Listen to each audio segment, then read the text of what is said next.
Bonjour à vous, être lumineux. Je suis très heureuse de vous retrouver pour cette cinquième guidance, enfin ce cinquième partage de ce mois de décembre. Alors, je vous avoue que là, je suis là et il y a 2 minutes, je me disais, mais je leur parle de quoi? Parce que depuis ce matin, il y a tellement de choses qui s'invitent.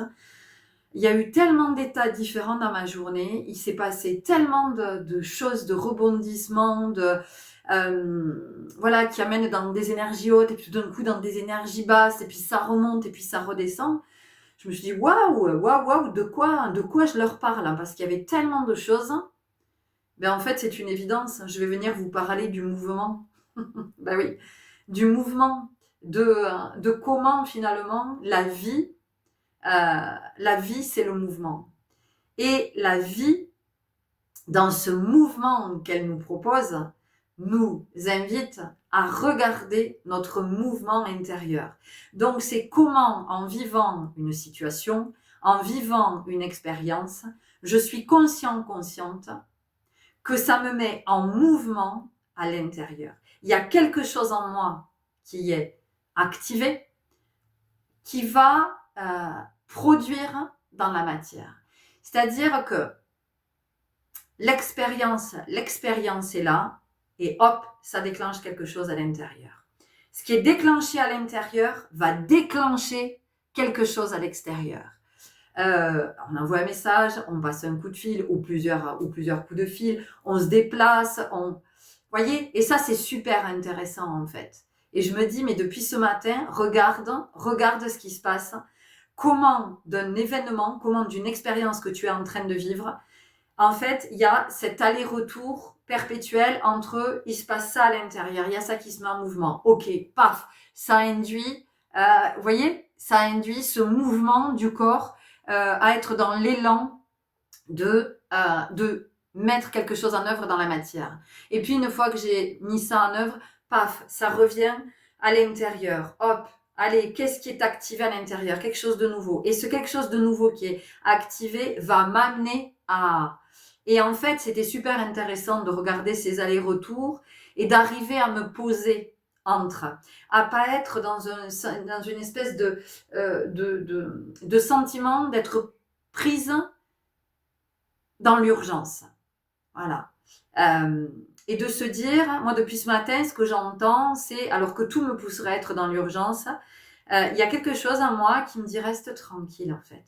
Reste tranquille parce que dans l'urgence, qu'est-ce qu'on fait? Dans l'urgence, on panique, on a peur, on part dans tous les sens, on fait n'importe quoi, on brûle son énergie, on perd son temps, voilà. Donc c'était vraiment sois tranquille, sois essaie d'être en sérénité avec ce que tu es en train de vivre et vois comment tu peux rester en paix pour être vraiment dans le discernement, dans la clairvoyance, dans la lucidité, rester ancré en fait pour pas t'éparpiller dans tous les sens, pour pas partir passer des coups de fil dans tous les sens, courir dans tous les sens et juste de rester posé et d'écouter ce qui se dit à l'intérieur. Voilà. Et c'est d'observer ce mouvement. Tiens, qu'est-ce qui fait que là, je me mets en mouvement? Et puis après, de pouvoir se dire, est-ce que j'avais besoin de me mettre en mouvement? Est-ce que c'était nécessaire que je me mette en mouvement à cet endroit? Qu'est-ce que c'est en train de me montrer? Puis qu'est-ce que ça révèle aussi, hein? Qu'est-ce que ça vient me dire? Sur quoi ça vient m'interroger? Ça vient m'interroger sur telle peur, ça vient m'interroger sur la notion d'attachement, ça vient m'interroger sur des projections, ça vient m'interroger sur des croyances. Donc, et tout ça, c'est pas du tout étonnant parce que nous sommes jusqu'au 16 décembre, nous sommes avec Mercure qui rétrograde en Sagittaire. Donc Mercure, c'est la communication. Et aujourd'hui, dans cette expérience que je vis, j'ai pu voir combien la communication était extrêmement difficile. Comme ça n'est pas clair, comme quand on est pris dans quelque chose, on n'est pas clair dans ses explications. C'est tellement évident pour soi, tellement évident pour soi, qu'en fait on ne le précise pas pour l'autre. Et du coup, l'autre, il ne comprend pas ce que je suis en train de lui dire. Ou en tout cas, lui, il va recevoir des informations et à partir de ça, il va synthétiser. Sauf que moi, ce que je vois pas, c'est que ce qui est évident pour moi, parce que moi, je le sais, eh bien, j'ai oublié de le transmettre à l'autre parce que c'est une évidence. Donc, j'ai oublié de le transmettre. Et à partir de là, en fait, toute la communication, tout le fil de la communication est faussé. Ce qui fait que ça renvoie sur tel interlocuteur qui va vous envoyer sur tel interlocuteur, sur tel interlocuteur, sur tel interlocuteur. Vous voyez, ça fait tout un truc comme ça parce qu'à un moment donné, comme c'est pas suffisamment clair au niveau de ce qui est partagé, dans ce qui est reçu, forcément que c'est erroné. Il n'y a que la moitié des informations. Donc, perte des données, perte des informations, informations de mauvaise qualité, du coup, synthèse de mauvaise qualité, et puis après, communication de mauvaise qualité. Donc, c'était super intéressant. Alors, pas top à vivre, mais en même temps, c'est le mouvement, et je l'accepte. Et franchement, il y a quelque chose que vraiment j'apprécie de plus en plus, c'est d'être le moins possible dans la résistance. Voilà, je me rends compte que quand on n'est pas dans la résistance, oh là là, c'est tellement moins souffrant, tellement moins souffrant. Avant, une expérience comme ça m'aurait rendu dingue. Ça m'aurait rendu dingue. Je me serais énervée, j'aurais gueulé, j'aurais raccroché au nez, j'aurais claqué les portes, ouais. Ça, c'est le petit moi. Ça, c'est le petit moi quand il est complètement dépassé, quand il se noie, il est en panique totale. Alors là, c'est Mayday, hein. Voilà. Quand on est un peu plus ancré, quand on est davantage dans le discernement et dans cette capacité, mais encore une fois, je le dis pas parce que c'est moi, c'est parce que j'ai cheminé, en fait, et que j'aime être à cet endroit. J'aime être à cet endroit parce que parfois on me dit, mais c'est de tous les instants. Oui, c'est de tous les instants. C'est de tous les instants. Et c'est même souvent la nuit. Mais en fait, ça m'assure, je suis OK avec ça. Parce que ça m'assure au quotidien la paix. Voilà. Et donc, beaucoup moins de stress qu'avant. Beaucoup plus de sérénité, beaucoup plus de tranquillité. Donc, ouais, franchement, j'aime pas dire ça vaut le coup, ça vaut la peine, parce que je peine pas, enfin, vous voyez, parce que ça vaut la peine, c'est ça, ça veut dire, oui, bon,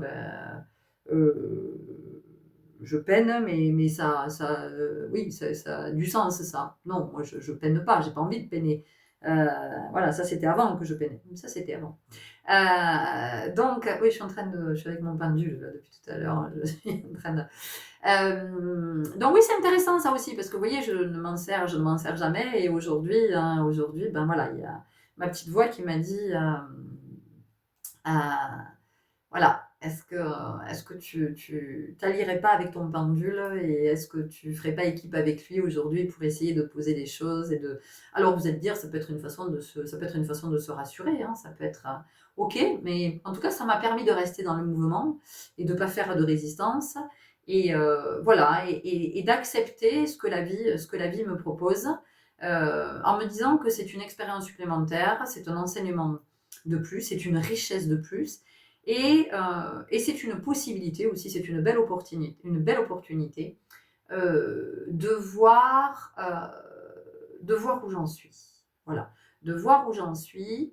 Et chaque expérience que nous vivons, en fait, elles nous permettent ça. Elles nous permettent de voir un petit peu quelle est l'avancée sur notre chemin. Tiens, je suis toujours avec cette peur, je suis toujours avec cette croyance, je suis toujours avec ce mécanisme qui se met en place.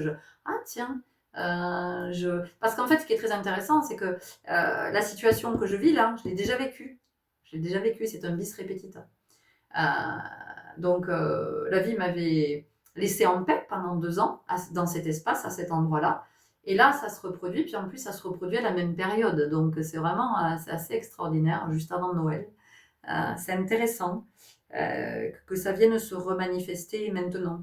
Et je vois bien que si je regarde il y a 2 ans, j'étais pas dans le même état du tout. J'étais pas dans cette sérénité. Il y a 2 ans, je résistais très très fort. Là, il y a encore un peu, hein, je ne veux pas vous dire qu'il n'y a plus du tout de résistance, mais en tout cas, dans la même situation, il y a beaucoup moins de résistance. Et donc, c'est beaucoup moins souffrant, c'est moins énergivore, hein, et du coup, c'est moins de temps aussi gaspillé, je vais le dire comme ça, parce que le temps est précieux. En tout cas, je n'ai pas envie de gaspiller le mien, ni mon énergie d'ailleurs. Alors ça, c'est aussi quelque chose que j'ai appris depuis quelques temps maintenant. à prendre soin de mon énergie, à ne la déployer que dans les espaces où c'est juste pour moi. Si ça n'est plus juste, je ne la déploie plus à cet endroit.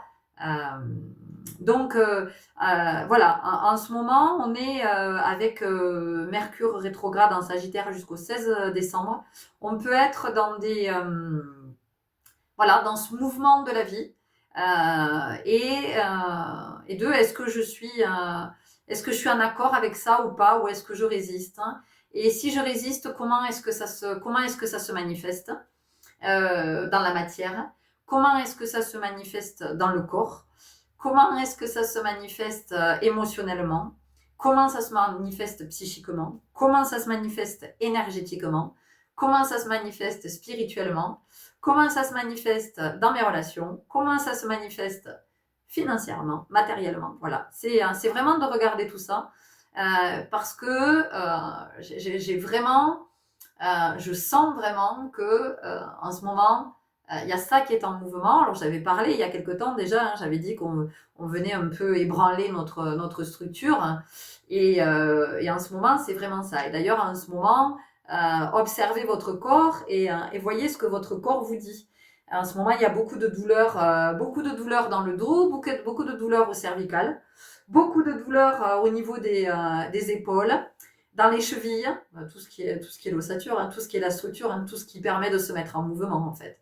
Tout ça c'est douloureux parce que se mettre en mouvement, c'est douloureux. C'est douloureux quand il y a de la résistance. Donc en fait, ce qui est intéressant, c'est que souvent quand le mouvement intérieur se déclenche, ça déclenche quelque chose dans le corps. Et alors, le premier réflexe qu'on va avoir, ça va être de tout arrêter, en fait.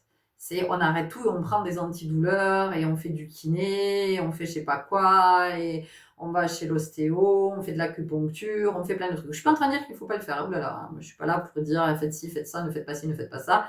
Je veux dire, chacun est responsable de sa vie, de son corps. Ce que je suis juste en train de dire, c'est que du coup, quand il y a quelque chose dans le corps, on arrête tout. Et donc, quelque part, on vient de dire à la vie, stop, je te mets un gros stop, je te mets un gros stop, j'arrête tout. Et finalement, je refuse ce mouvement. Je refuse ce mouvement de vie. Je refuse ce mouvement de vie en moi. Voilà. Je ne peux pas. Je ne peux pas être à cet endroit. Voilà. Et encore une fois, c'est pas un jugement, c'est une critique. C'est juste un point de vue. D'accord? C'est quelque chose que j'observe de mon vécu, de mon expérience, mais c'est aussi quelque chose que j'observe autour de moi. Tous les jours, je suis en séance de danse, donc autant vous dire que les corps, je suis en présence de corps tous les jours. Donc je vois les corps, je les vois parler, je les sens vibrer, les corps. Donc je vois bien quand il y a de la douleur, quand il y a de l'impossibilité à venir danser, quand voilà, et quand on me raconte que de semaine en semaine, l'état de santé se dégrade, ben, évidemment, on n'est plus dans le mouvement de la vie, donc bien sûr que l'état de santé se dégrade. Alors même que on se dit, oui, mais il me faut du repos, en fait. Hein, mon corps a besoin de repos. Mais en fait, en mettant mon corps au repos, qu'est-ce qui se passe, hein? Ce que je ne comprends pas, c'est que j'ai bloqué le mouvement intérieur. Vous voyez? Donc, le mouvement intérieur, qu'est-ce qui se passe, hein? Ben, c'est comme vous avez une digue, et puis vous avez l'eau qui arrive. Donc,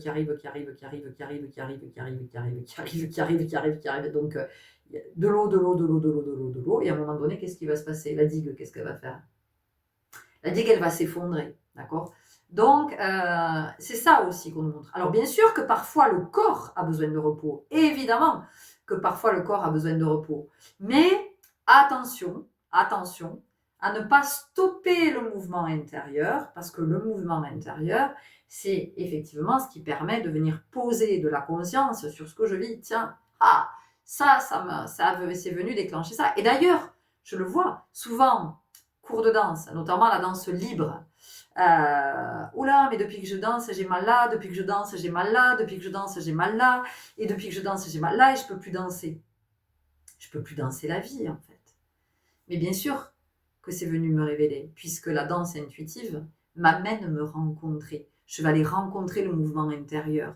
Donc, en fait, c'est une belle opportunité que ça se révèle dans le corps et que ça me dise, tiens, regarde le genou, tiens, intéressant, regarde ta hanche, regarde ton dos, regarde ton épaule, regarde. Tout ça, ce sont autant d'indicateurs qui nous permettent de guérir ce qui est souffrant en soi. C'est pour ça que ça se déclenche dans le corps. C'est parce qu'il y a à l'intérieur une souffrance. Il y a une mémoire, il y a quelque chose qui est à vif. Et donc, ça vient se manifester dans le corps. Mais ça se manifeste dans le corps pour que je regarde, pour que je comprenne que émotionnellement, il y a quelque chose qui est en action, il y a quelque chose qui a été activé. Une peur, une croyance, un mécanisme, une mémoire, une blessure. Vous voyez, il y a quelque chose qui a été réactivé. Et donc, tout de suite, je vais tout arrêter en me disant, pourvu que ça rentre dans l'ordre. Excusez-moi. Allez, me revoilà. Oui, alors, pourvu que ça rentre dans l'ordre, mais pourvu que ça rentre dans l'ordre, qu'est-ce que ça veut dire? Ça veut dire que en moi, il y a quelque chose qui est en désordre. Et comme c'est en désordre, ça vient se manifester dans le corps. Et même quand j'entends, mais moi je suis pas médecin, hein, mais je suis très à l'écoute du corps. Et en fait, je comprends beaucoup de choses du corps à force d'y être connectée. Alors, j'aime pas dire à force, parce que j'y suis de plus en plus connectée, parce que je l'écoute de plus en plus, je l'écoute quand je danse, je l'écoute quand je nage, je l'écoute quand il me demande de l'étirer, je l'écoute quand il me demande de se détendre, de se délasser, je l'écoute quand... je l'écoute tout le temps, moi, ce corps, je l'écoute tout le temps. Et en fait, c'est comme ça que j'apprends à le connaître, de plus en plus. Et effectivement, quand j'entends, oui, mais j'ai le ménisque usé, j'ai le truc machin, mais c'est pas pour rien que j'ai le ménisque usé. C'est pas pour rien que j'ai un tendon qui a pété au niveau de l'épaule, que j'ai la coiffe qui est abîmée, que j'ai tout ça. Ça part, la racine, c'est émotionnel. Et souvent, on ne l'entend pas. Ce qu'on va dire, c'est que non, c'est une usure. C'est une usure naturelle, mais le corps, il est fait pour durer. Le corps, il est extrêmement puissant. Il est extrêmement résistant, le corps. Et d'ailleurs, c'est comme le cerveau. On utilise, mais au niveau des capacités de ce qu'on pourrait utiliser, mais je vous parle même pas en termes d'endurance et musculaire, hein, je vous parle de toutes les capacités du corps, mais on n'utilise quasiment rien. Donc, oui, il y a de l'usure d'un ménisque, oui, il y a de l'usure de la hanche, oui, mais parce que qu'est-ce qui s'use depuis ce temps en moi? Qu'est-ce qui frotte? Qu'est-ce qui est en conflit à l'intérieur? Où est la racine? Où est-ce que ça prend racine? Parce que souvent, j'entends, oui, machin, on m'a fait ci, on m'a fait ça, on m'a mis une prothèse et je souffre. Mais évidemment que tu souffres, bien sûr que tu souffres, puisque de toute façon, ce qui est à la racine, c'est pas soigné, c'est pas sain, c'est toujours souffrant. Alors oui, hein, tu vas souffrir avec ta prothèse de toute façon. Vous savez, c'est comme parfois les médecins ils s'interrogent parce qu'ils disent on ne comprend pas. Moi je me souviens, j'avais vu un reportage super intéressant. Un médecin neurologue, elle faisait intervenir un chaman dans son unité parce qu'elle avait compris qu'il y avait autre chose. Et donc cet homme intervenait avec des bols tibétains, il faisait plein de choses avec le son, avec la vibration. Et elle disait, elle était dans cette humilité de dire que, ben oui, elle observait qu'il y avait des patients qui souffraient d'un organe alors donc on enlevait l'organe, mais même l'organe enlevé, le patient continuait à souffrir. Il était dans les mêmes souffrances, alors même que l'organe avait été enlevé. Donc ça veut bien dire ce que ça veut dire. Ça veut dire qu'à un moment donné, on n'est pas allé voir à la racine, on n'est pas allé voir ce qui était souffrant, d'accord? Donc voilà, tout ce que j'avais à vous partager aujourd'hui dans tout ce mouvement-là de la vie. Et en fait, encore une fois, ça vient me montrer quand parfois quand je discute et que je dis comment ça va, comment tu vas, comment tu te sens, comment... Ah, ben, il y a des hauts, il y a des bas. Mais oui, bien sûr qu'il y a des hauts, il y a des bas. En fait, nous sommes énergie. L'énergie, qu'est-ce qu'elle fait? Ben, l'énergie, elle fluctue. L'énergie, elle n'est pas comme ça. Enfin, le jour où ça sera comme ça, c'est que c'est terminé, il n'y a plus rien. Hein. Donc, Oui, bah, l'énergie fluctue, donc bah, voilà, moi je fluctue avec. Donc c'est aussi de comprendre que la vie c'est pas linéaire. Et encore une fois, je vous rappelle que si c'est comme ça veut dire que c'est électroencéphalogramme plat, électrocardiogramme plat. Donc ça veut dire que il n'y a plus rien, c'est l'âme hors. Hein, c'est l'âme hors du corps. Donc voilà, c'est d'être dans cette conscience du mouvement, de comment ça se met, de ce que je vis dans la matière, l'expérience me met en mouvement à l'intérieur, comment le mouvement intérieur, paf, impulse le mouvement dans la matière, tel mouvement, comment ce mouvement, paf, me ramène, paf, et paf le chien, me ramène à l'intérieur, comment le mouvement intérieur va induire un nouveau mouvement extérieur, voilà, et c'est d'être dans cette observation de ce mouvement, finalement, vous voyez, de ce mouvement. Et c'est la vie en dedans, la vie en dehors, c'est toujours ce que je dis. La vie en dedans et la vie en dehors. Voilà, c'est vraiment cet échange. Et cet échange, vous savez, c'est comme à l'intimité entre un homme et une femme. C'est-à-dire que l'homme va envoyer son énergie à la femme va transformer l'énergie, hop, et ça va repartir vers l'homme. Et ça circule, et ça circule. Et la vie, c'est ça. C'est le mouvement circulaire. Donc c'est aussi de comprendre que tout ce que nous vivons, c'est intéressant, vivant, donc c'est la vie, c'est la vivance, c'est le vivant, et c'est avec, voilà, ces fluctuations, et de comment j'accepte d'être dans ces fluctuations. C'est comme si, mais souvent je l'emploie cette image, si la mer est démontée, si vous vous débattez, qu'est-ce qui va se passer? Ben, vous allez vite vous épuiser, puis vous allez vous noyer de toute façon. Par contre, si vous vous laissez porter par les... Moi, j'ai toujours entendu les maîtres nageurs sauveteurs expliquer que, par exemple, vous êtes pris dans une baïne, ben, mettez-vous sur le dos, hop, faites la planche et laissez-vous dériver. Alors, peut-être que quand on est pris dans la baïne, il y a la panique, il y a quelque chose qui se met en mouvement et qui nous empêche d'être serein, de se dire... Et j'ai toujours entendu dire, les maîtres nageurs, je les ai toujours entendu dire ça. Quand vous êtes pris dans une baïne, dans un courant, mettez-vous sur le dos, laissez-vous faire, laissez-vous dériver, et vous allez voir qu'à un moment donné, très naturellement, le courant va vous emporter et va vous amener en dehors de la baïne, et ensuite vous allez pouvoir regagner tranquillement la plage. Et là, c'est exactement la même chose. C'est-à-dire que si vous vous débattez dans le mouvement de la vie et quand vous stoppez le mouvement intérieur, vous faites de la résistance, c'est comme si vous voulez faire de la résistance. Vous avez une vague de 3 mètres qui arrive et vous dites, moi je vais faire de la résistance. Comment voulez-vous faire de la résistance face à une vague de 3 mètres? Voilà, le truc c'est de plonger, c'est de plonger avec la vague. Mais c'est certainement pas de se mettre comme ça face à la vague. Parce que là, vous allez plonger, vous allez partir au fond avec les tonnes d'eau qui vont vous arriver dessus.